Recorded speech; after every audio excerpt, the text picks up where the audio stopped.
welcome you to yet another exciting learning session by Subash and on a very interesting topic to all of us as coaches. And personally, in my experience, this is one topic that never loses its shine. Right? And it's like a mirage. When you attend a session, you believe that, okay, you got something and you are great at listening. And the moment you get into your session, you realize, okay, maybe there is something more that I need to do. It's always been the case for me with respect to the listening. And in one moment, you are great at that, and the other moment, you are lost. So it's a very continuous hard work and journey towards mastering this aspect of listening.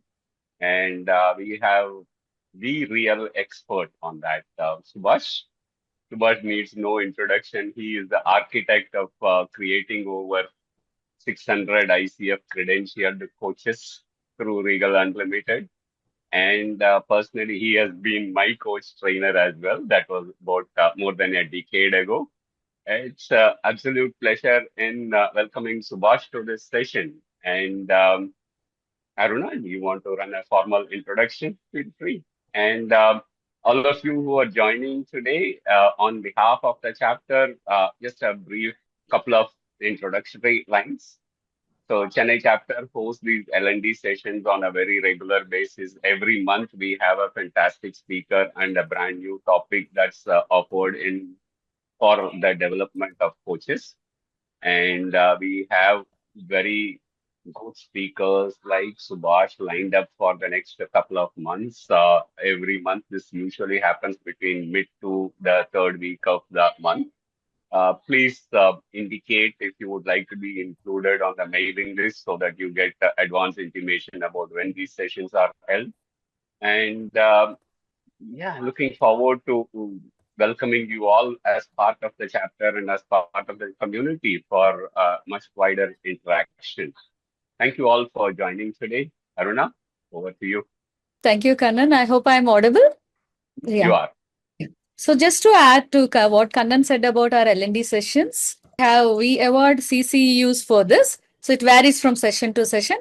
Today's session carries one core competency and one 0.5 resource development CCUs. For this, there seems to be some confusion last time.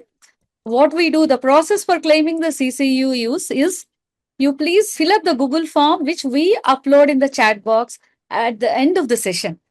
So we have taken away with the no passwords required, but please fill in the Google form with your proper name, email and all, and then submit it.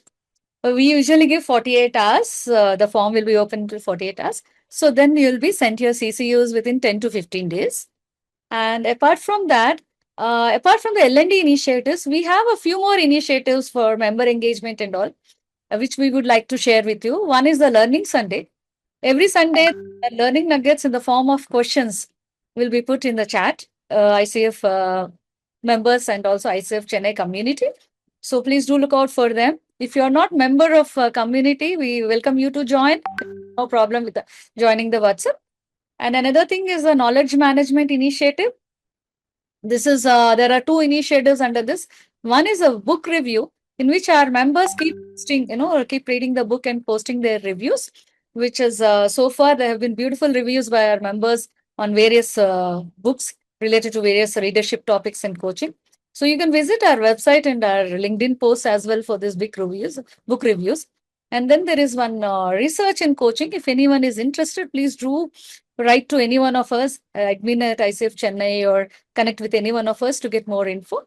Last but not the least, there is a similar session like our L&D, which is equally, having a learning. It's a learning session, and we have CCUs for that as well, which is called Coachability, which our members from the community, from the chapter, they present any framework, tools, techniques, best practices with the larger community as a gift. Please do join for the Coachability. This month it is on August 29th of this month. So this is the end of my chapter initiatives. Now, I would like to take this opportunity to introduce Subash. Many of you know him, maybe more so than me. So for me and for those of you who don't know about him, It's my honor to just share a little bit about him. Subash is a globally respected ICF Master Certified Coach with over 5,000 hours of executive leadership coaching experience. He brings a rich blend of 30 plus years across corporate, entrepreneurial, and coaching domains, having worked with senior leaders at top organizations like Ford, Adobe, Barclays, Tata Motors, Flipkart, Accenture, and many others. A coach, educator, and mentor, Subash has trained and guided over 500 aspiring coaches. Then the last figure is 600 because we just now was checking with him and he mentioned 600 through ICF accredited programs and also serves as a career coach at INSEAD Executive Education. His work spans leadership development, leader as coach programs, transformational coaching, supporting both C-suite executives and founder CEOs. With a background in business leadership and P&L responsibility across India and the Middle East, he brings rare depth and pragmatism to his coaching. Subash is also an EMCC senior practitioner, a certified PCC assessor, and a lifelong student of spiritual intelligence, music, and yoga. He is known for his quiet strength, deep listening, and ability to evoke insight in the coaching space, making him a mentor who not only teaches but embodies the essence of coaching. In today's session, Subash is going to share with us his knowledge and wisdom on listening actively and deep listening. So let's all benefit from his knowledge and years of coaching experience. Over to you, Subash. Thank you. Thank you. You could join. Welcome once again. Thank you. Thank you for the opportunity, both the chapter leaders. We started our coach training in Chennai. Incidentally, I also started my career in Chennai with a Chennai-based TVS group. So Chennai is almost like second home. Steven, today, Kannan, people think that I am based out of Chennai, because we started coach training in Chennai. So thank you. The topic, the topic that has been chosen for today's session comes as a topic which is very difficult to complicate, right? Listening, because we think we all are listening, we all are listeners. Most of us here are coaches. I'm assuming there could be some who are maybe in the early stage of coaches or aspiring coaches, but definitely all of us are leaders. So my challenge for this session is to make your time valuable from a very reflective space. Yeah. There was an earlier avatar of me who depended on PowerPoint presentations, who thrived on PowerPoint presentations, and I was also reasonably good. I had a reputation of being good at that, at least presentation skills, with years of experience in corporate. But I've junked that. So I don't have a deck to share, but I do have, I'll keep looking down because I have my notes here. So I've come over prepared. But my request to all of you is that this is going to be a very interactive session because you all are experts on listening for sure, if not coaching. So let us make this conversational so that we together explore the finer nuances of coaching. And I have a lot of stories to tell. So the more you ask me context and questions, I'll be able to bring out some real-time stories from my coaching experience. And also, I don't come here as an expert. Let me be very clear. With all coaching hours, mentoring, all that is on the one side. Here, I'm very clear. I come with, my friends here know I always say this, the monkeys are not on my back. If it is not on your back, that is fine. But it's definitely no performance pressure. But I want to make this truly, useful for you so that let it be very interactive. And I'm open to be challenged. Yeah. So since I'm not an expert here, if you don't agree with me, I always would like to challenge, because there is one hashtag that I use frequently in my mentoring and training, that is beyond. It's just to set the context. For me, with all humility, choti muh badi baat, as they say in Hindi, I don't think, even our collective wisdom of this group, we can truly understand the power of ICF framework. And this I can say that now, 10 years into training and 13th year as a coach, I'm still discovering a lot of things. And it fascinates me how things just come and stand in front of me. So to that extent, there is so much to unearth. So, if 60 brains together exploring this would be of far more value than a monologue from my side. Yeah. So my request is a bit of interaction. As always, I start these sessions, especially physically, with a couple of minutes of silent sitting. So can I invite all of you, sit erect, spine straight, head all in straight line. Just relax, get into a rhythmic breathing. If you're comfortable, close your eyes, palm, facing upwards on your lap comfortably. Just sit comfortable, close your eyes, breathe from, the abdomen, the what we call it as yogic breathing, abdominal, deep abdominal diaphragm breathing. Just relax into a rhythmic breathing. I'll keep quiet for a minute or two, and then after 2 minutes I'll come back. Just breathe deeply, so that we move into a very relaxed state of mind. A couple of instructions: as you breathe in, the stomach comes out. That is yogic breathing, and as you breathe out, just let go any physical discomfort that is you're experiencing on your body, joint pain, headache, or stomach pain, the climate change. There's a lot of climate change happening around us, especially in India. So anything that is bothering you at a physical level, just bring your awareness to that part of your body and let go as you breathe out. You're breathing in that the universal power of healing, and you're breathing out anything at a physical level that is not serving you. If there are multiple parts of your body aching or begging for attention, just focus on each one of them very organically, and as you breathe out, just let go. Sometimes we hold on to those things for various reasons. So we are just consciously letting go anything that is not serving us. And as you breathe in, you're taking a deep breath in and breathe out, just letting go. Next step, as you breathe out, anything that is bothering you, it's the end of a long day, meetings, work, some fights at work, some challenges at the traffic, anything that disturbed you during the day at a mental, emotional state, just consciously let that go, because that's not going to serve us rest of the day for sure. Yeah. Anything that is bothering you at a mental, emotional level, they say any anger, any disappointment, any resentment. No, we don't want to hang on to it. Just let go. The more you let go, the more deep, relaxed state you move into. Breathe in slowly and breathe out slowly. Breathe in slowly and breathe out slowly. Bring your awareness to where you are sitting, to the here and now. And at your own pace, take your time. You can open your eyes. Poor, I can see video, all are back. So we'll start. Now, the silent sitting is at the core of listening, right? There's this video on CC2, ICF competency video on CC2 on mindset. Coaching mindset, as many of you know, especially people from early, from the last decade, it was introduced in 2000, I think 90 or 20, just 5 years back. Coaching mindset was not part of a competency framework of ICF. So within that, there's a lot of stress on going into the rituals before and after the session.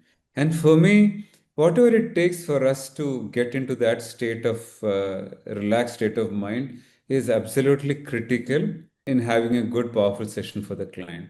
Remember that only from that state of relaxed mind you can tap into the true potential of yourself as a coach. The video says, if you're looking for the pen and the pad last minute or jumping from one call to the other, no, you're not doing service to the client or to yourself. So for me, this can be one of the practices. I know people who listen to jazz music for 10 minutes and do different things to get grounded. So one point for you to make a note is, what would it take me to move into the relaxed state of mind so that I can coast to my potential and serve the client to their potential. Yeah. Now, what we experienced is silence perhaps at a surface level, right? 2 minutes may not be enough for most of us to go into the deep state of silence. Kannan was sharing with Aruna that, I'm also a certified healer. So a lot of things that I bring in, including this meditation, it comes from that space. That's where my passion comes in. So I am also somebody who looks for messages from the universe whenever I am doing something as important as this. And incidentally, somebody, one of her friends, I don't know if PK is on the call, PK should be on the call, PK's daughter, I'm on her mailing list. She sent a quote: "Silence is the sleep that nourishes wisdom." Silence is the sleep that nourishes wisdom. Now, we all know listen and silence have the same letters, right? So, unless we are able to silence ourselves at a deeper level, we can't listen.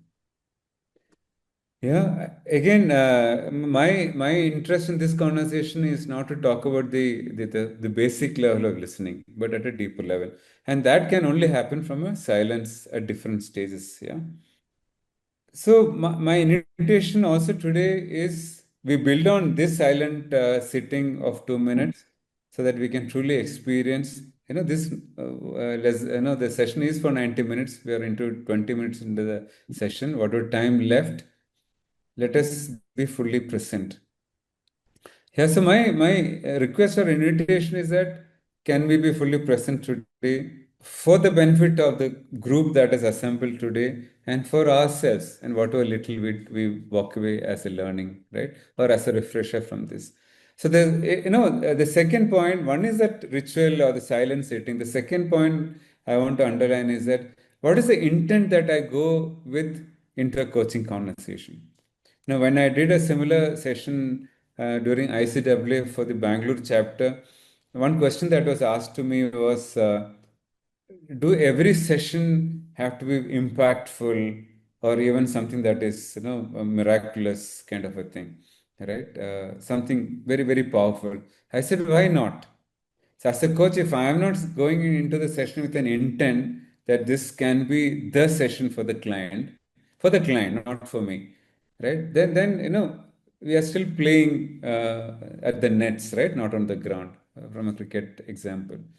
So setting the intent is very important as to how we want to go. Now, whether you call it law of attraction, whether you call it visualization, within the coaching framework, unless I set that for myself, there is a low probability that I can have an impactful conversation, right?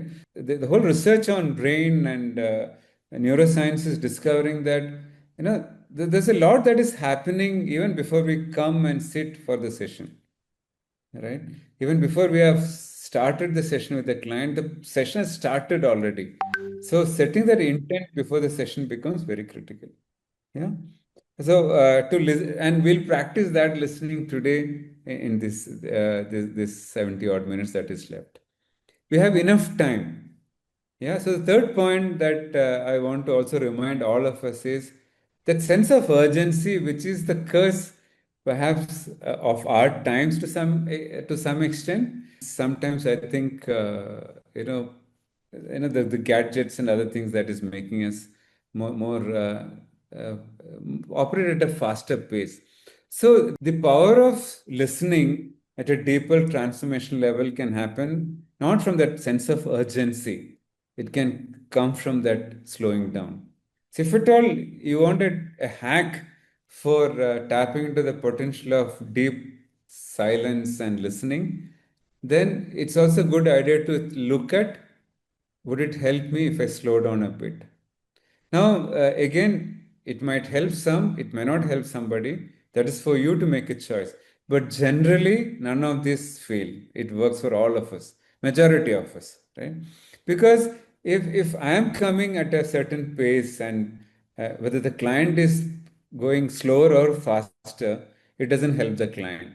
So there is some level of matching that anyway we are trained to do, thanks to our training and certification journey. But it still helps to slow down. And now, how does the slowdown manifest in the session with the client? Any guess on the chat? If I choose to slow down, how does that appear, or how is it visible in a coaching session? Yeah.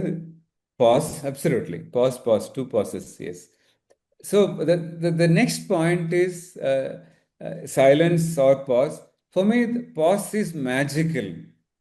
Now, I've heard experts saying that, give a 6-second pause, give a 4-second pause. No, for me, that is just absolutely stupidity. Because the pause that will work for me as a client will not work for you as a client. Right? And it is not about the coach's decision that I'm going to give a 6-second pause, 4-second pause. No. You're going to, in the moment, identify with the client what works for the client. If the client is talking something very fast and something that the client wants to get it, maybe you don't want to give a longer pause. But if the person is processing something very emotional, you may have to give a longer pause. And that's a choice we take mindfully in the session. So giving pause is something that you need to look at. Now, I am a PCC assessor. I don't do any assessment outside our community. I use it only for our session. ICF don't pay a lot of money for that, so that's the reason why I don't allow to be very frank. But I use it internally to evaluate our recordings, the final recordings for ACC, PCC. Pause is something that is universally missing, right? Generally. So when I talk about pause, I feel for almost many of us here, there is something that we can still improve to give that the right pause. Now the pause again, it is about customizing in the moment. You are so present with the client, you are so present on the topic, both the situation and the who, right? Not just who or the situation, both what and the who, that you are able to identify what is the right duration, right? So that becomes very important. Now, another thing which is my favorite, right? I know in the first 10 minutes, things are coming thanks to the collective energy of the group. For me, the mastery in coaching is where, as a coach, I don't have to think about what to ask. So the moment you are thinking, you are doing listening. That is not listening in the coaching context. As long as we are listening as an activity, as a doing, as a verb, right? Active listening used to be the competency earlier, right? Before 2021. Yeah, I think 21 they made the change. Active listening. If you go back and look at old videos, you'll find active listening. It is a verb in action, which became listens actively now. So there is no doing there. So remember that if you are still thinking, okay, did I give a long pause, short pause? No, we have lost the plot. There's a lot more work for us to do. The duration of the pause should be so natural that we are dancing in the moment. Or we are, it's a jugalbandi. And when that pause happens, that's where the client can resume talking. Now, that is listening. The listening when it is backed by a pause, when you're forcing the client to reflect, that is also challenging the client. We used to have direct communication as a competency earlier. Now it is not a separate competency. But I frankly, I come from a sales background. That is one of the things I love to do. That, I'm a challenging the client. Again, not for me. It's not for my ego. I'm a challenging the client to push beyond the comfort zone, to think outside the box. So that can happen when you give that pause and then allow the client to continue. So remember, when the client is talking, you still give a pause and client resumes. The magic happens there. I'm sure many of you would have experienced that. The magic happens after the pause, which forces the client to reflect. That is the power of listening. And when we listen to that level, then we are listening to truly the client's potential. So the conversation that we are having today about listening, I'm not talking about the basic, the level 1, level 2 that Otto Scharmer speaks of, right? I'm talking about 3 and beyond, 4. There the client discovers. And, we always say when we start training, even leaders for our program, Leader as Coach, they say that leaders should stop talking and bring down your talking to 70-30. That is the first yardstick we put. Actually, we are doing something tomorrow in Bangalore. So 70% is what the other person is going to talk as a leader. For the coach to start, it is 80-20. So my invitation for you to reflect is, am I operating at least at 80-20? 80-20 is the starting point for becoming a coach. Then every basis point improvement there, 20 to 19 to 18 to 17, we are growing as a coach, we are improving as a coach.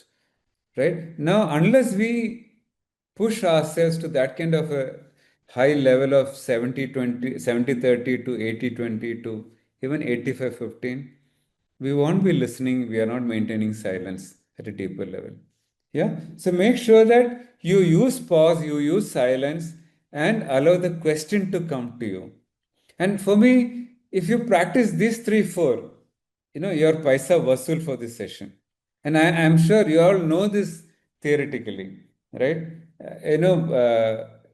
Generally we don't see that. That's why I'm taking the labor to say that that is something for all of us, including me, to improve upon. So giving pause, allowing the client to reflect, forcing the client to reflect, and then resume talking, still maintaining a 70-30, 80-20, 85-15. The better, the ratio getting better, then we are improving. And then the question comes to you. So there is no thinking here. Because the moment I am thinking, I am doing listening or I am not listening. Yeah, I'll pause here. Any question, anything that we have covered so far that don't, flow with the client, absolutely. Any question before I move to the next point? Very good point, Prasad. Thank you for that. Yeah. As an assessor, you get the points for ticking the box is the wrong use. For demonstrating competency, only if you ask questions or if you say something. If the client hijacks your session with a 90-10, you're not talking, you won't get the marks for ticking the competencies. Because if you have to cover PCC, majority of the competencies, sub-competencies have all 8 competencies and most of the sub-competencies. You need 15-20% of time. So if you're not doing that, silence is not, absolute silence will not help. So you need to look at the recording, open that PCC marker and see, did I cover these sub-competencies? Yeah, so silence, absolute silence also doesn't help. Yeah, and also in the real session also, the client doesn't pay us for absolute silence, right? Because very few clients are so reflective that the client can process our silence. It is like going to Sri Ramana Maharshi, right? Ramana Maharshi could transform hundreds of people with his silence. We are nowhere in that league, right? So we need to use a framework, and it's a fabulous framework that can help the client come up with awareness and action. Yeah, Neeraj, over to you. Thank you, Subash. One reflection that's coming to me is I used to be a risk and compliance guy, who was always eager to give advice. But when I came into the coaching space, that's what I used to struggle with, that how do I silence my inner voice? So that's something I had to work upon, and which has really helped me improve over a period of time as a coach. So I wanted to share that. Yeah. Thank you. And we would have silenced the conscious disruption to the listening, right? At a cognitive level. But the real challenge comes actually after we silence at a higher level, right? At the basic level, we are fully present. Then some of the triggers that generate that even that fraction of a thought. See, remember always that the client knows even when you're just distracted like that. So the more we deepen our practice, the more we silence at a high level, the deeper stuff start coming out and start challenging you. That's where the real work is left. So who we are in our earlier avatar, like a risk and compliance or a business guy that I have been, or a sales guy, that is our reality. That is our past, right? So there is no way that you are going to fully move away from that, because we are at a complete level. But it's about tapping into that. Our book club, we run a book club for our alumni too. So we are reading this book, Tension to Transformation by Janet Harvey. So Janet says, convert all this into deepening your practice. Every challenge, every problem that you face in your practice with your real life clients, convert that into an opportunity to reflect and change, right? So yeah, that silencing, I'm just cautioning you, the 10 years down the line, sometimes some things come up for me, and I'm surprised that is that even me, right? Yeah, I mean, since he spoke about his practice, I know I also remembered I was reflecting on my own initial journey when I started PCC. Got into this after 2 decades of corporate experience, pretty much, in different geographies within India and also a small stint overseas. Then when I started the certification journey, listening, I was fascinated by the competency listening. At that time, that became my favorite competency. Like what Kannan said, this is something that we don't end learning on listening.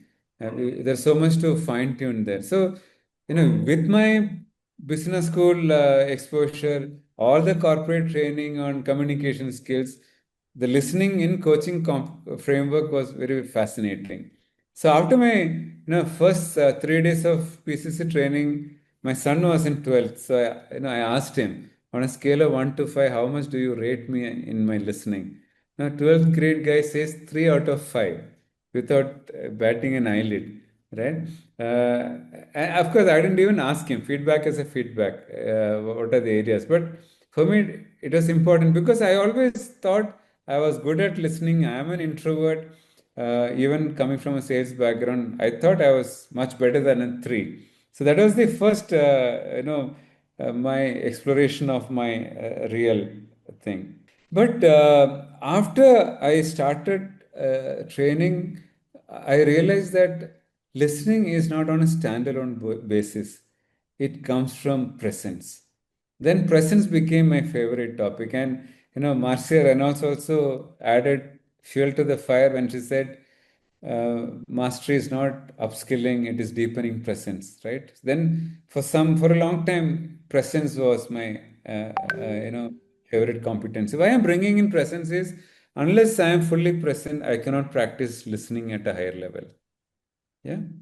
So now, to make it little more interactive, I want you to take a moment to think when you felt fully heard recently. First question, just think of a situation. Then I have a follow-up question, quick one on that. I want you to take a minute to reflect on what was a recent experience where you felt truly heard. Yeah, the second question is, assuming that you could think of something, how did you feel? How did you feel when you felt that you are heard? It could be at work, at home, in the community. So it's important, if you have not had an experience of being heard recently, I am deliberately saying recently because we all are coaches, so we all are reflective in our practice. Unless we are reflective in our practice, we will not progress as a coach, right? So if you couldn't think of something quickly recently, then there is something that is missing in the reflective practice of a coaching. Yeah, respected, validated, not being heard makes me feel violated. Yeah, very, very strong word. Healing effect. Yes. So when we are listening, we are actually having that healing effect on the client. And that cannot be at a surface level. It has to be at a deeper level. Yeah, I also looked up on the dictionary, what does listening mean? It just says giving one's attention to a sound. Right? That is one of the earlier definitions of listening. But in the context of coaching, understood, yeah, exposes overthinking patterns. So validated, uh, I'll caution happy, felt valued, validated, yes. On the space of validated, we have to be mindful that am I still looking for validations even at a subtle level? We all are. I am, right? But that is something that also we need to be working on ourselves. That is a self-work that we need to do. We have to transition to deep transformational coaching, right? If I am looking for validations, there is a higher probability that my client is also looking for validation. Then there is no partnering. Then there is no transformational coaching. It is transactional coaching. Yeah, so setting the context for not looking for validation is also very important. Have had coaches on certification journey saying that I feel I feel judged, right? And that me as a mentor judging, right? I am not judging. I am very aware, right? But if the other person felt, then there's something in me that I kind of created that space for the other person to be feeling judged. That is the work that I need to do as a coach. That is the work the aspiring coach has to do. Assuming that most of us are coaches, that is something that we need to do, right? Which takes me quickly into I'm also looking at the chat. Yeah, Sri Priya and Satyajit had made a comment. Yeah. Yeah, how to strike the balance? For example, how should we handle when the client is complete sharing mode, times when they share a lot? Now, this will happen, I feel, 8 out of 10 coaching situations, right? I have, though this is recorded, one of the teachers from Chennai, who is an MCC. I was the client, and I got to know later that the mentor commented that how come this guy who is a mentor talking so much? That mentor was talking about me. That yeah, because the coach gave me so much space that I brought a real topic. I was being a real client, which I am always. Because I keep saying that only a good client can become a good coach. I am a very good client. Some of the friends are here when I'm even doing a demo as a client. People will talk. Now, as an assessor, I can tell you, we are looking for the coach's ability to interrupt. Not easy, right? And this, I know this can become a challenge for some of you, or a controversial if taken out of context, because if the client is going on a non-stop sharing, then the client is in a deep what space. And I don't think the client gets value if the client is just on the what space. It's like going around in circle. The who is what the client gets the real value, or the combination of both, not just one at the cost of the other. So I agree with Satyajit, taking a permission to interrupt, bringing the client back into the session after giving initially the rope. And I always say, the initial 3.1, CC 3.1, where you ask the client, what is it that you want to accomplish? Give the client a long rope, but then you bring the client back when you reconfirm what you want to accomplish. 3.1, CC 3.1 PCC marker is identify and reconfirm. Very often we make the mistake of not reconfirming.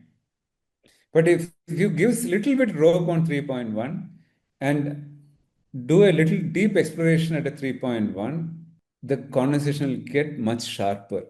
So another hack that I can say is, if the client is talking throughout the session, we should go back and check, did I do a sharp CC 3.1? Right? Because the client invariably comes into the session, with more a symptom, not the root cause. But if you are still staying with the symptom, then the client will only talk and talk. Yeah, right? So it's important that we give the client, coming from a pure curiosity space, and ask the client, what is it? What is the goal behind the goal?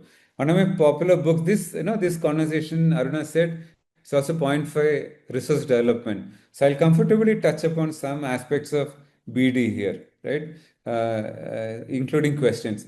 Now, one of my favorite books on business development is Prosperous Coach by Rich Litwin, right? There he says, we have a responsibility to go and look at what is the goal behind the goal.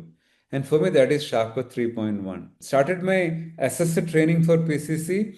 One of my biggest discovery was the power of 3.1. So I'm answering all this in the context of Sri Priya's question. Like, if we kind of touch upon the goal behind the goal at a 3.1, there is a possibility that the goal will shift to something deeper, and the client then will force the client to reflect.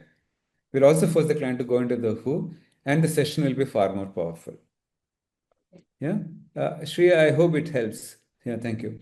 Yeah, so that brings me to one of the most popular frameworks of listening. I'm sure most of you would know here, which is the 4 levels of listening by Otto Scharmer. For me, I call it 5 levels because typically we are usually at the level 1 or level 0 where we pretend listening, right? I don't know if the coach is in this call. I remember one of the very accomplished professional. When I did a demo for our ACC batch, the first 3 days at Chennai recently, not very long ago, recently, he said, my daughter said last evening, right? He had come from Bangalore and for the Chennai modules.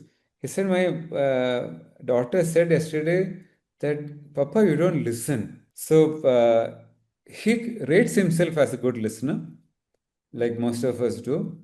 But this is the direct feedback that he got from his daughter, only child. And he was very upset that, here I am aspiring to become a coach, and this is what my daughter says, how much I have to catch up. So he says, I was still listening when she said that, but she felt that I was not listening. Now, in the context of coaching, remember, I'm repeating perhaps already that the client doesn't process it as the coach is not listening to me. The client processes it as the coach doesn't care. That's why I asked, when you heard, how did you feel? The feeling that the client gets is, this coach doesn't care for me. The daughter felt, the only child who's working, right, early 20s, not a kid, right? She felt that my dad doesn't listen to me, right? So and he was also upset that so this is pretty much the level 0 where pretty much most of the leaders are when we interact with them, right? When we coach them, we all know that. And we have glorified multitasking so much, we think we can do multitasking, right? I mean, I don't know. It's up to us to decide. I've heard some saying that it is possible, but generally it is held that you can't multitask. So the first level Otto Scharmer says is downloading, which I'm sure most of you are familiar, which is not listening. Second is factual. Factual listening is where we start day 1 of our ACC journey, right? We listen to the facts, what the client is saying, which is a what, which is a situation, not the who.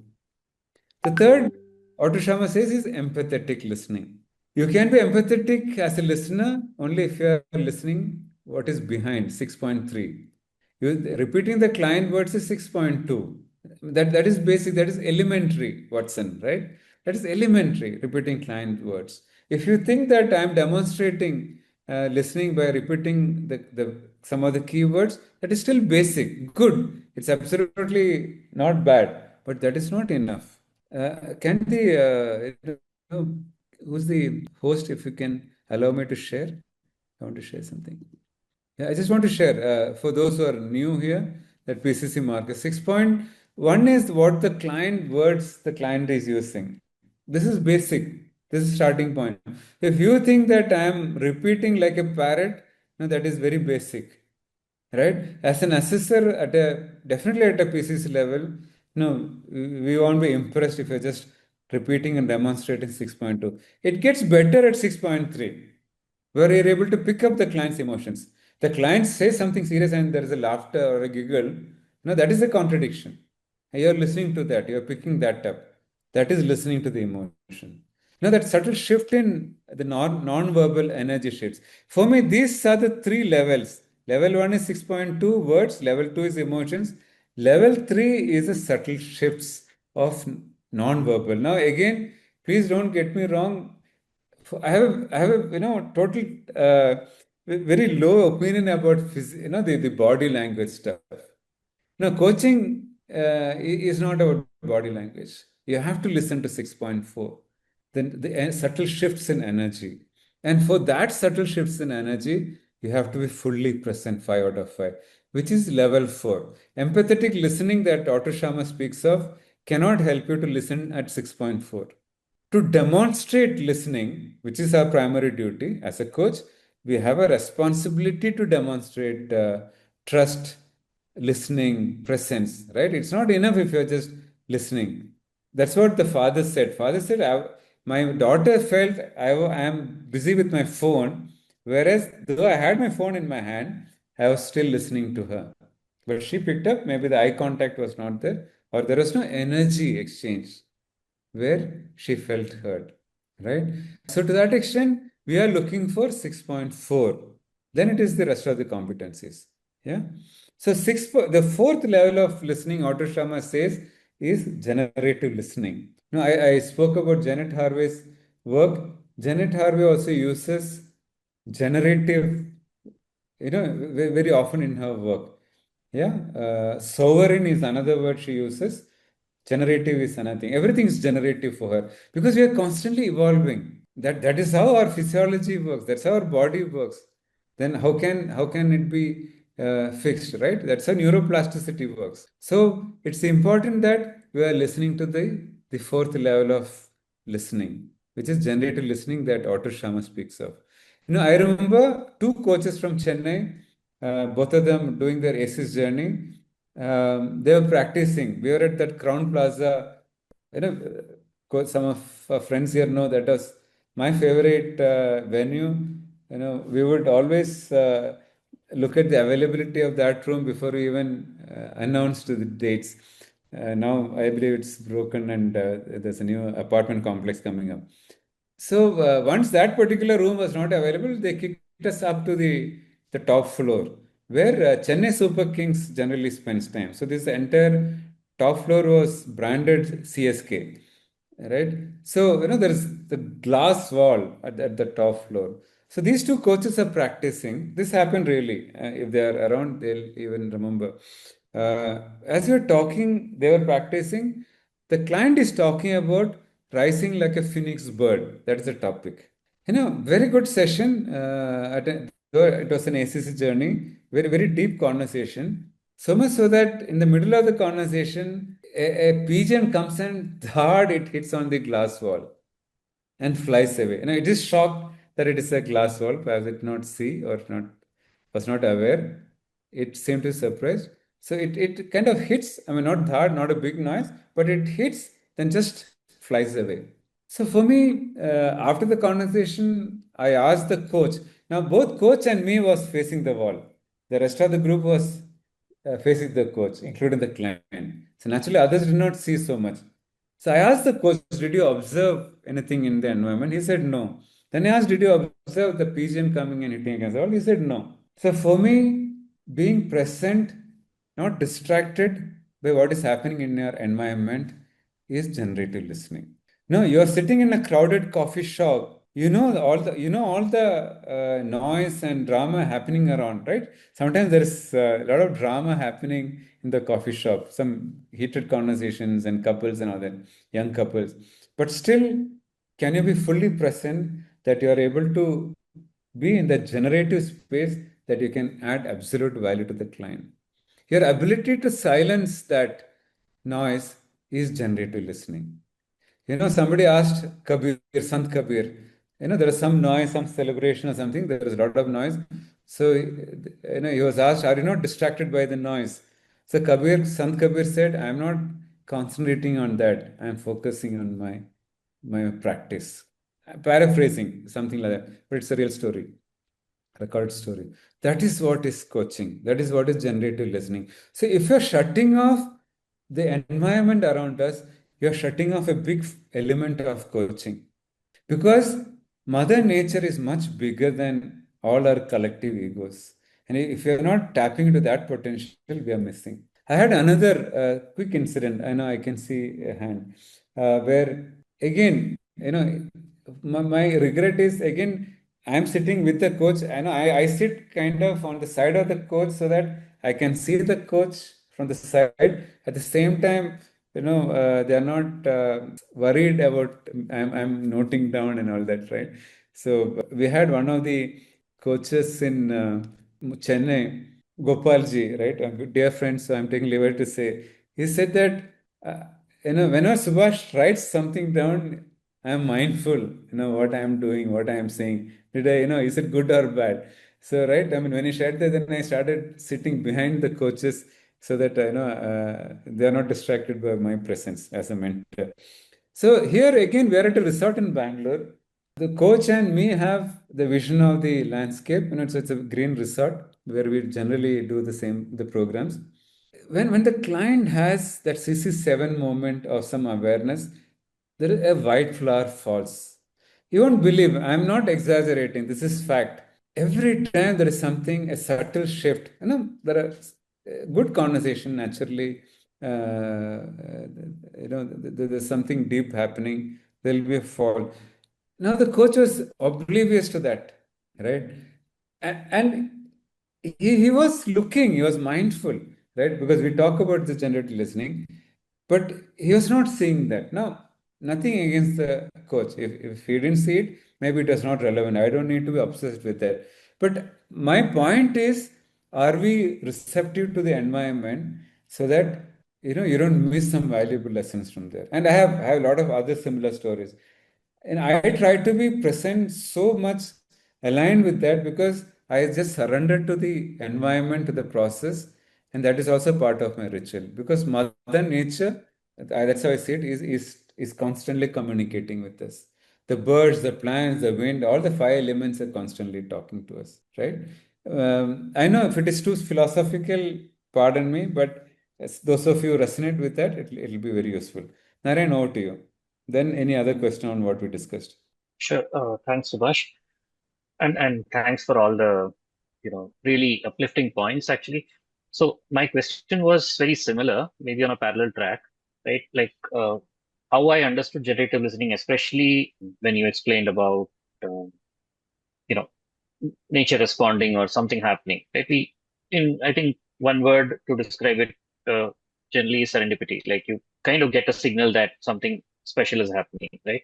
So my question is like, so is this the same as, like, for example, if you're in a presence of a saint, for example, many times, just like you said, Ramana Maharshi, people would just sit in front of him and they would, All the answers. Right? Right. So, okay. So it's just about trying to bring that level of listening, maybe. Yeah. Okay, perfect. So, we have had, I always quote, again, this happened at OMR, not OMR, the city center, IBIS, where we had two conflicting personalities practicing. This is the day 5 fag of the AC's journey. The coach is somebody who's dead slow in a positive way, absolutely first gear driving. And you have the client who comes from a sales background, always in a hurry, fast talking, processed things very fast, very accomplished professional, 20 plus years of work experience. But I saw in that session, the client was so uncomfortable with the pause and the silence of the coach that the client had no escape. But the coach was sticking, going back to the earlier point to Prasad, the coach was taking the competencies, asking some questions, what else, and picking some keywords and phrases and asking, is there anything else? Giving the appropriate pause and this. But, I've never seen that kind of a pause from coaches. One of the best sessions I've seen. But the client actually said at the end of the session, I was very uncomfortable. So for me, I don't want to philosophize this in the name of Sri Ramana, right? He's an absolute master, right? Master of masters. But the point is, it is something that we can practice with some simple rituals before, some simple practice after the session. Ritual that we spoke of, what is before. Even the ritual after the session is very important. And I would really invite you to go and look at that video on CC2 on ICF website, YouTube, where the speaker, somebody from Europe, he says, to have a reflective practice is very important. What I did well and what I did not do well, and then work on it, right? So it's very important that we deepen that. And what I need to do personally, Aruna introduced me saying that I'm a lifelong student of Carnatic music and yoga and a bit of sadhana. For me, these three things, I'm not looking at strengthening my coaching practice for that, because I know the more I am a good student in these three areas, this will always get better. And I can speak for myself. I can see how some magic moments happen because I'm deepening my presence. So, I'm going back to that point to answer Narayan or to supplement what Narayan said is, it is still about deepening presence, still open to generative listening. My concern is we don't explore generative listening.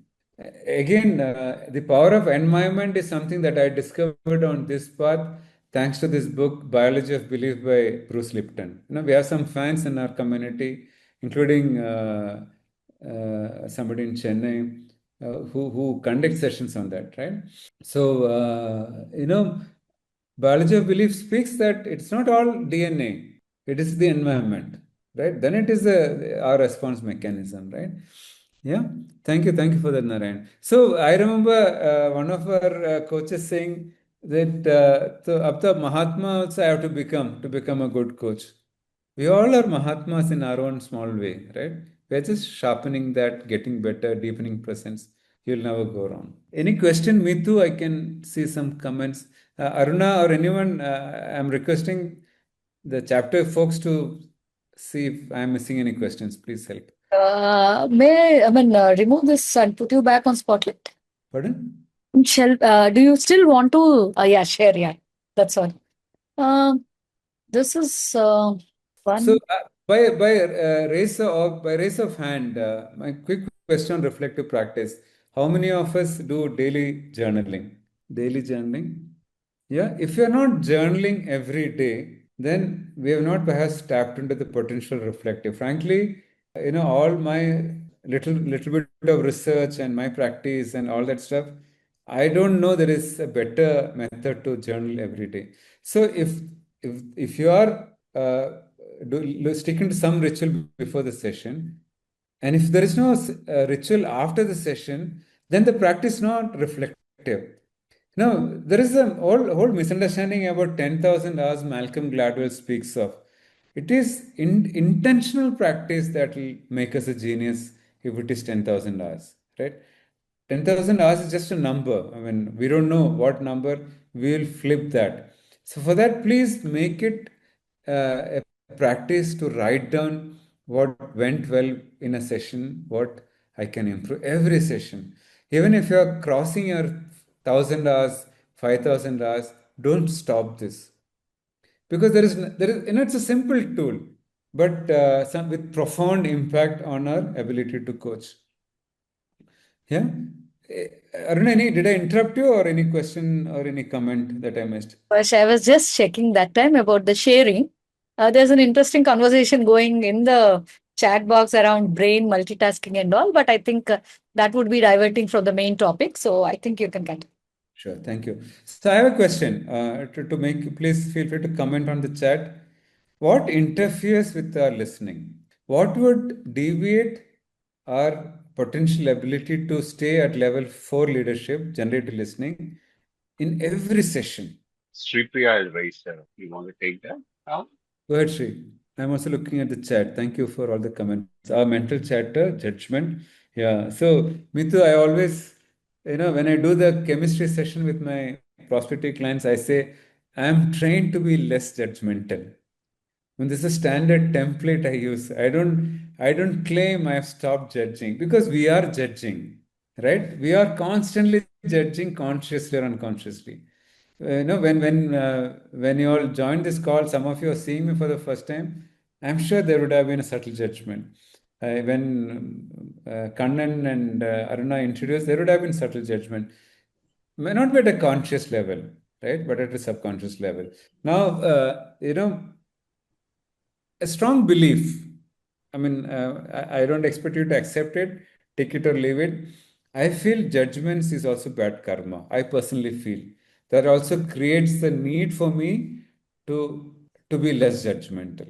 Because if I jail on the screen, if I'm just being judgmental about jail, even after knowing for years, for me, I think that is a subtle accumulation of bad karma. So for me, that orientation also reminds me to be aware that I'm going to be less and less judgmental. And it's only from that space can we listen to the client to their potential? Yeah, which brings me to a very critical point of this session. We are talking here generative listening in the context of listening to the client to their potential. Any other listening, level 1, 2, 3, 4, level 0, is not listening to the potential. Generative listening is listening to the potential. Yeah, PK is here. PK always says, I surrender to the process of the framework. And he works with, CEOs and startup founders, right? Where we would assume that he's more mentoring now. That the power of the framework is when you're able to surrender. And that can happen only if we carry the humility of being a lifelong learner. Yeah. So what does interfere? Going back to the question, mental chatter, judgment, our own noise, same thoughts. Yeah. If thoughts come, then we are at the starting point, right?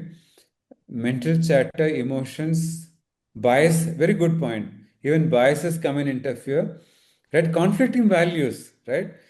My value system with a young client would be very dramatically different. And I always give the example, right? I come from an old school where, a lifelong partner and happy married and things like those are my values that I hold dear to me.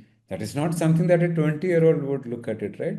Where, staying together before wedding could be acceptable for them, which is not acceptable to us, right? So, to an older generation. Yeah, inner thoughts. Now, thoughts, thanks, Knight, for your participation. We have this concept in India where we call shunya state, which is a thoughtless. It is a very deep religious or spiritual space which we generally tend to identify. But in a coaching, only from there we can manifest generative listening. Which brings me to one of my favorite quotes that inspires me, which says, it's in the depth of silence that voice of God can be heard. Now, if you are not religious, not spiritual, keep that God out of it. But remember, it's only in the depth of silence that generative listening can happen.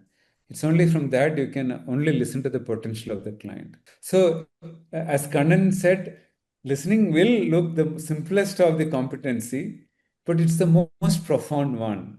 And if you master the art of listening, rest of it will happen automatically. It is what they say, right? If you have a guru, the guru would have propagated multiple teachings in their physical lifetime. We have to just pick up one, stay with that, right? I'm talking to an audience from Chennai primarily. There is this famous story of Ramana Maharshi is telling somebody, Chumma Airi, keep quiet. Somebody picked that up as a mantra and found fulfillment, right? That is the power of silence. Yeah? Random thoughts. Baburaj has raised. Baburaj. Sorry. Yeah, Karan. Yeah, Kanan. Baburaj is right. Baburaj has raised. Yeah, Baburaj. Yeah. First of all, Subhash, I just want to contradict one point or maybe seeking clarification. It may be looking like a contradiction or maybe this one. See, I like the way in which you talked about active listening and then earlier active listening in 2022 and then moving into listen actively now. Okay, from an English language kind of a thing. I also heard many times, even today, many people are using active listening, listen actively, again, a verb which you are talking about. Now you are using a word called generative listening. Okay, now, why can't we use a simpler language than deep listening, than generative listening? Now, what is it? How do the moment you talk about generative listening, my understanding is actually production and reproduction of something, this generation kind of.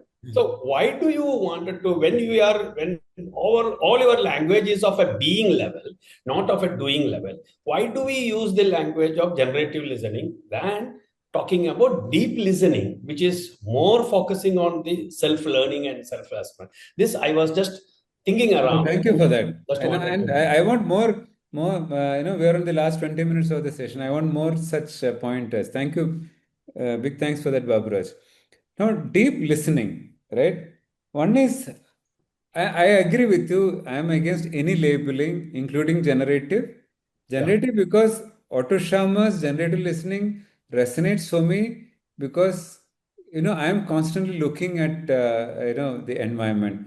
Again, a personal example, some of my friends know that there is a particular cafe coffee day in Bangalore Whitefield where I would go early to meet the client, and I'd take a particular corner seat, superstition, where I've had some fabulous. It's a very noisy, small place, especially during weekends. Yeah. Now, deep listening, two things. One is generative or deep. We can use what resonates for us. If deep resonates for you and generative doesn't resonate, it is fine. Why I use generative? Because it is constantly evolving. For me, it is deeper than listens actively. Listens actively also, I feel sometimes a little oversimplifying. Now, listening, why ICF also perhaps moved from listening as a verb to listen actively is from a doing to being. So the point is, the word, I agree with you. Like Chumma Iri resonated with that soul, that is fine. But that doesn't resonate for any of us, perhaps, right? So the word, it is fine. Deep listening is fine. But the thing is, I don't know if it is even right to say this. Am I going deeper? Right? Now,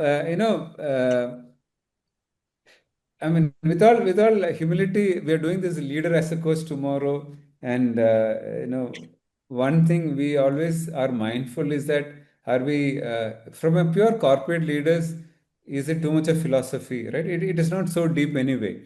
So the idea is not about, philosophizing it, right? It's about understanding what resonates for you, right? But the thing is, don't ignore the environment. And people generally, we look at environment as a distraction, which need not be. Subash, there's a Bobby here. The way I understood deep listening and generative listening is deep listening may not lead to any action from the client. Whereas generative listening is when you are listening generatively, you are giving an opportunity for options to emerge, and you are putting the ball on the court of the coaching. Yes. That is the way I distinguish between deep listening and I don't know whether I'm right or wrong, but that is the way I understand it. So that's how we are interpreting. Let us put it that way. Yeah. So what you and me would look at deep generative listening would be same what Baburaj might be processing. The point to note is the monkey is firmly on the client's back. Correct. No performance pressure on us, and it is still partnering. I mean, it's not that you are just putting the thing on the client and then not being in a partnering mode. No, that is also disservice to the client. Yeah, that's true. Going back to what interferes, one thing, experts say. Now, there are two. One more question. Do you want to take now or finish? Sure. Yes. I think Saurabh has raised his hand. Oh, yeah. Thanks. I had raised my hand because a thought came to me when we were talking about deep and generative listening. That's all. So for me, even like deep and active is an act by somebody, like deep versus shallow, active versus passive listening. And for me, generative listening is what is happening in the space as a result of listening. Beautiful. So it is not something what I am doing. So like I am deep listening. So that's a characteristic of me. But when I say the phrase generative listening, it is a characteristic of the listening itself. And it's happening in the space. Neither the coach alone nor the coachee alone can do it. The two together are generating something which did not exist before. That's the thought that came to me. Absolutely brilliant. So for me, now going beyond generative, I used it because that's a very popular model that all of us would have been familiar. For me, it's about coaching from a space of being. For me, that is the ultimate for me, the way I process my labels, right? Now, even being is a label. Now, from a state of being, there is no coaching also, right? You're just being.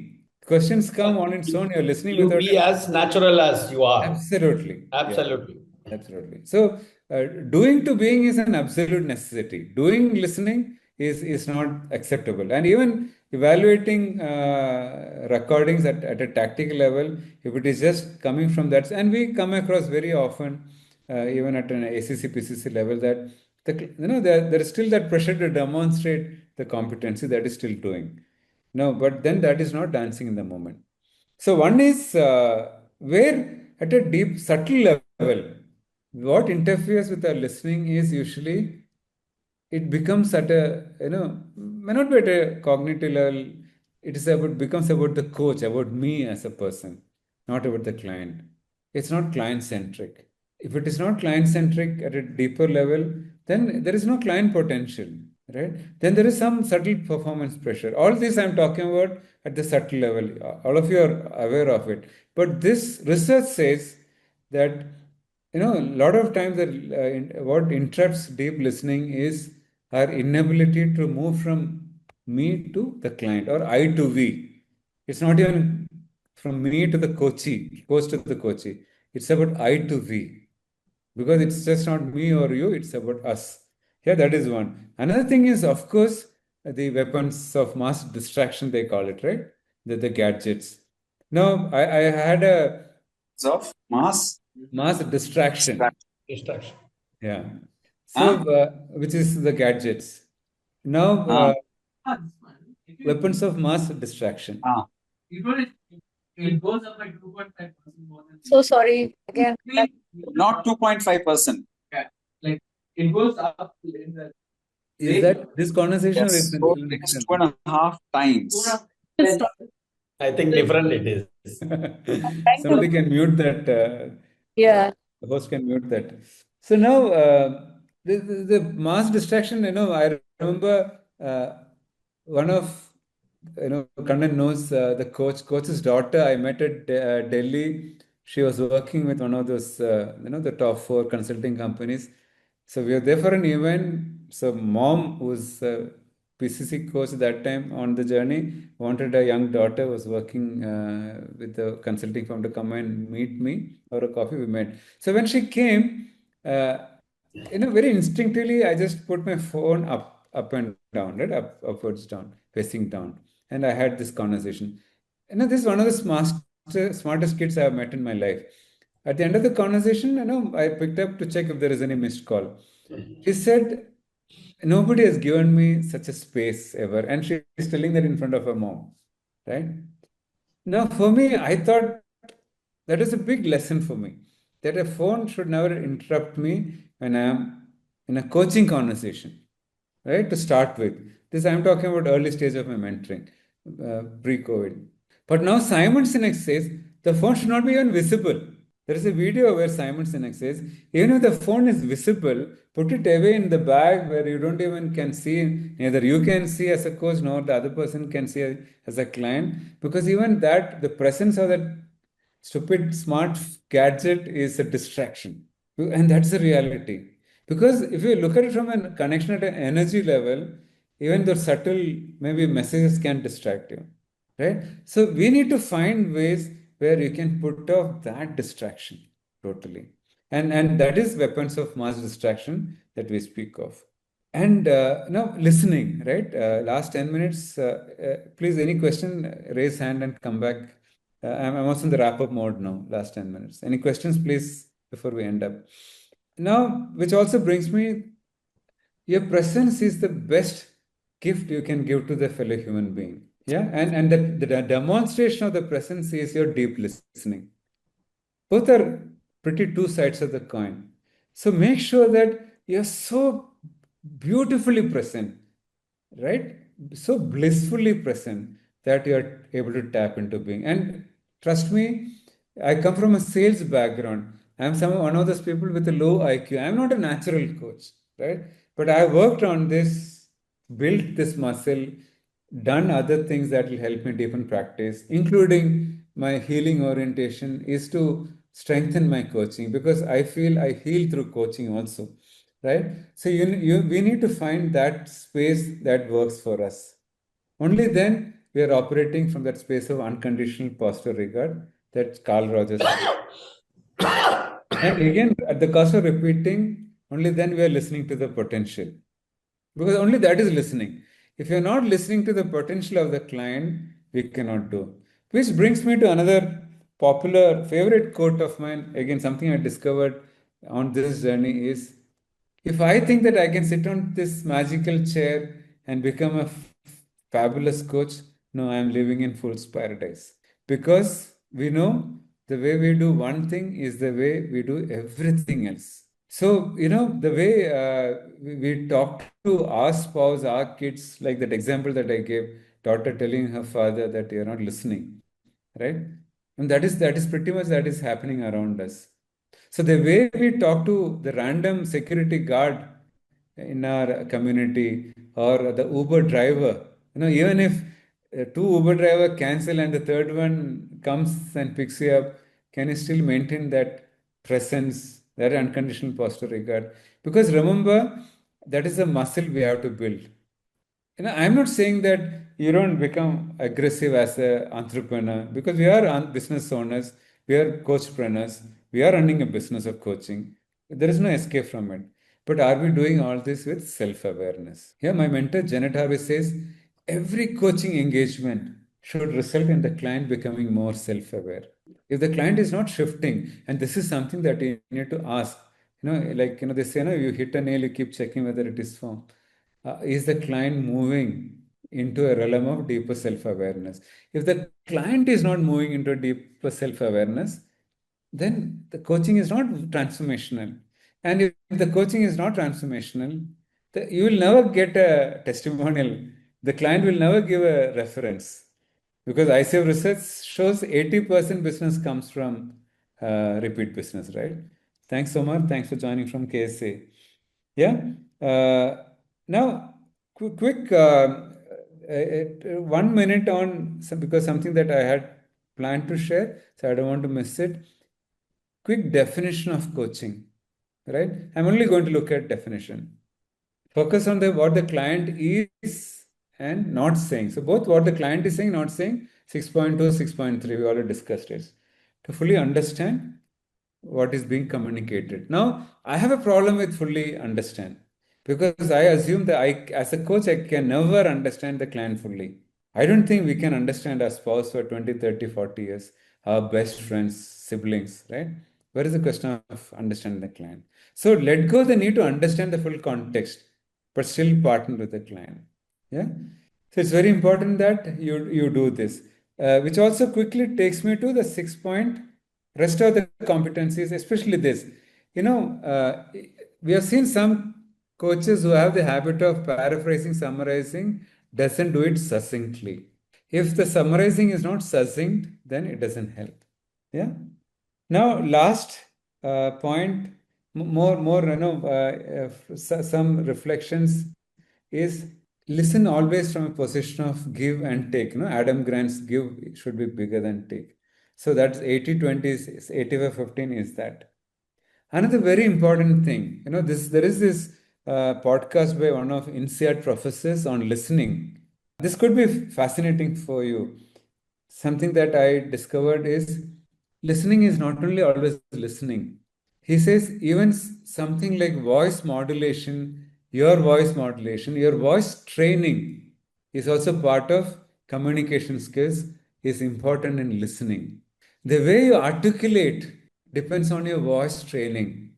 And unless you are doing anything conscious about your voice training, we are not still sharpening that skills as a coach. There is something that we can fine tune. And for me, I heard this very recently, and I was grateful that I am on Carnatic vocal training. I am a very bad singer, right? I am very, very mindful about the noise pollution I create even when I'm practicing at home. But I know there is a collateral benefit of voice training. Check that out, right? It'll do wonders, because it is just not about voice training. For example, Carnatic music it's much deeper. Those from Chennai, better. Yeah. Then something very simple. I kept drinking from the glass. The question to all of you is that keep hydrating. Coaching is very deep stuff. Your brain needs water. Keep hydrating. Don't sit for a session without water by your side. Yeah. So make sure if that is a practice. I mean, I didn't see many of you drinking water, so don't do that. Yeah. Final is listen to the potential of the client. I mean, ultimately, for me, that resonates for me from a space of coaching from a state of being. As long as I choose to do that, I mean, if there is one word that I would invite you to walk away, either it's deep or generative, for me it is being. Right? That is the ultimate presence from where listening happens naturally. There is no doing about listening. And it is a journey. Journey for sure. Journey for sure. I mean, what excites me, I collaborate with a coach who is 70 plus, who earns double. Both of us are MCs, but who earns double. He leads a slightly better quality of life than me because, he's not doing coach training like me. So there's a lot of bandwidth that is released from that. So I'm saying that is the opportunity. But, I know one of our co-facilitators, an HR leader in Mumbai, said, "You coaches come into the meeting as though you are the God's gift to humanity." And that is the ultimate hubris, right? The worst of ego. So I'm saying it takes time as long as we stay grounded and as long as we stay humble. We all are work in progress, every one of us. MCC is only a starting for sure, not even an end. Yeah. Thank you. I'm okay to hang on for a couple of more minutes if there is any specific question. But there is so much that you can learn, reflect. Thank you for the opportunity, Chennai Chapter. Looking forward to connecting. Kannan Krishnan M has asked to give that podcast detail. In-seed professor. Yeah, I'll search for that and I have not saved it anywhere. I'll make it. But then if you say in-seed professor on listening in YouTube, you will get it. Hopefully it should come. Yeah. Yeah, you should get it. Oh, and add voice training to that. It's a fascinating discovery. Voice training, right? Voice training, yeah. He talks about voice training, yes. He's not talking about listening. He's talking about leaders communicating. Yeah. So then that much enough. Once you Google it, it will come. It should come. Thank you, Subash. That's a very, very, I would say, powerful session on listening. A lot of takeaways here, right from the first question you asked was, what would it take me to go to a relaxed frame of mind? I mean, it was very thought-provoking and moved to setting the intent. And then one thing which afterwards, giving the pause, allowing the client to reflect. And of course, Otto Schramer's all the 5 levels of listening. The last one was about journaling. I'm guilty of not doing it sometimes, but yes, not writing it down, but I do think here, but I think I should put it down. And of course, what interferes with our listening. And the most practical, drinking water. That I'd say I had been doing that throughout the session now itself. So thank you. A lot of takeaways. If anyone would like to ask any questions or share anything, any takeaway, we can take a couple and then we can end the session. And before we leave, can we all switch on our videos for group pick, please? Meetu, our Marcom director, is ready with her finger on the button. So please switch on your videos. Yes, I'm clicking now. Give a second. People are just opening. Clicking. Yeah. I have many screens today to take. Going to the next one. Yeah. Yes. Thank you. Good to see a lot of familiar faces. Hi, John. Thanks for joining. Hi, Subash. So anyone else has any thoughts or any want to share?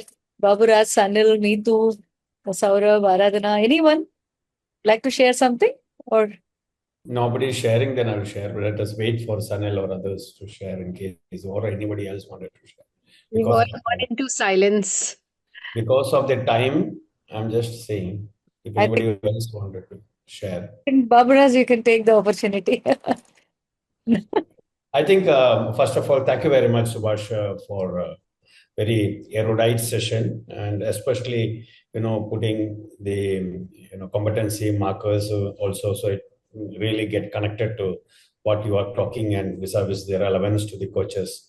So, and I would also like to thank each one of you. Actually, there were 63 people, and I'm very happy that as part of the ICF Chennai Charter Chapter, very happy that people are finding our programs and webinars meaningful and enriching. What I liked in the summary is that, whatever English words, what we use is not important. Important is that are we as professional coaches really being reflective? And being reflective means giving us a pause at the end of each coaching session, before as well as after, and seeing where could I improve, instead of re-looking at it, saying that, where did I lost ground or whatever it is there, where do I need to improve? What is that feedback? How do we go about it?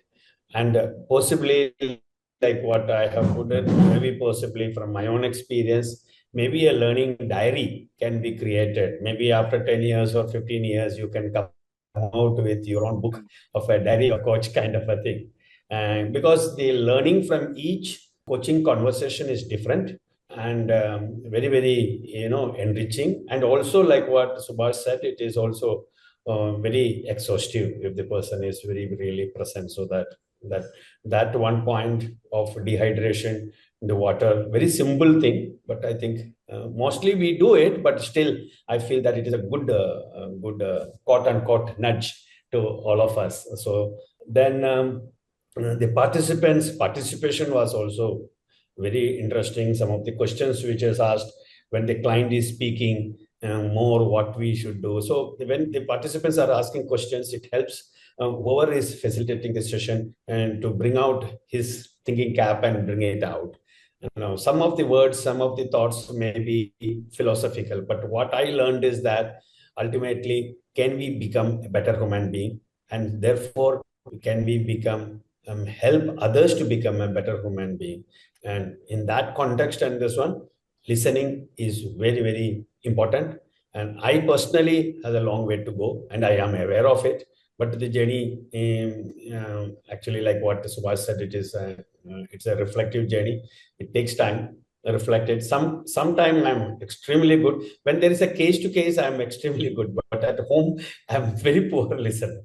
So these conflicts are there. But if we can share candidly, discuss it candidly, I think we can improve and do well to ourselves as well as to the people around us and the coaches.